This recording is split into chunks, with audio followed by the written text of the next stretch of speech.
Earlier in February, I turned a smooth 30.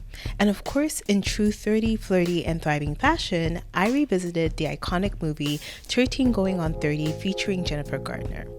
Rewatching it made me realize that we often move through our lives without pausing to reflect on how we've changed, for the better and sometimes for the worse. If you haven't seen the movie or it's been a while, let me refresh your memory. Jennifer plays Jenna, a 13-year-old who wakes up as a 30-year-old after wishing to skip ahead. But when she sees what her life has become, she's shocked to discover that she's grown into someone who's highly competitive, presumptuous, and selfish. Naturally, she's ashamed, and the rest of the movie is her trying to correct her wrongs and do things a little differently. This movie got me thinking about what I'd like to unlearn and let go of in my 30s. We spend a lot of time talking about growth in terms of what we add, new habits, new goals, new lessons, but we don't always talk about what we need to unlearn or what we need to let go of.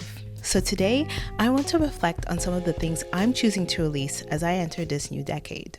So the first thing I'm unlearning is control, which might sound a little strange because we're usually praised for having our lives together, for being organized, disciplined, and usually in control. But what I'm realizing is that trying to control every single detail of your life can be a little exhausting. Of course, I can take steps to plan for the future and make responsible choices, but no matter how much I plan, I can't always control the outcomes. Losing a parent actually taught me that. It shakes you in ways you never anticipated, financially, mentally, and sometimes even emotionally. And for someone like me, this is exceptionally hard. I like things done a certain way, and I've spent a lot of time beating myself up for not hitting certain milestones exactly when and how I expected to. When I was still in my 20s, I remember manifesting the following things in my journal.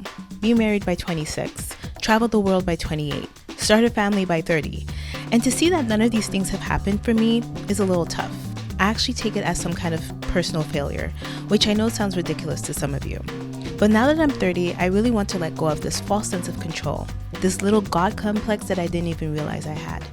Life will throw curveballs, and sometimes the only thing you can control is how you respond to them. Which brings me to my next point, letting go of comparison. As I've gotten older, it has become really hard not to compare myself to the people around me, and unfortunately to the people I see on social media. As I mentioned, there are a lot of milestones I personally haven't reached, while people around me seem to be hitting them one after the other. It's hard not to feel a certain way about it, and to be clear, it's not even envy. I fully understand that someone else's blessing isn't one taken away from me. However, there is this deep feeling of disappointment in myself for not being where I thought I'd be by now. With comparison comes this unnecessary pressure to meet certain goals by any means necessary, just because everyone else makes it look easy.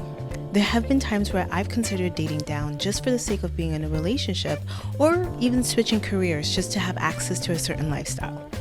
This is probably the hardest thing to do on the list, to be honest with you. I don't think it's realistic to say that I'll never compare myself to others, but I do think it's possible to compare less, and to trust that my timing doesn't have to look like anyone else's.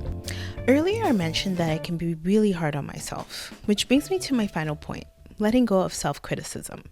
If you're someone who struggles with perfectionist tendencies like I do, you probably know this pattern all too well. You set the bar impossibly high, you fall short, and then you beat yourself up for not reaching it.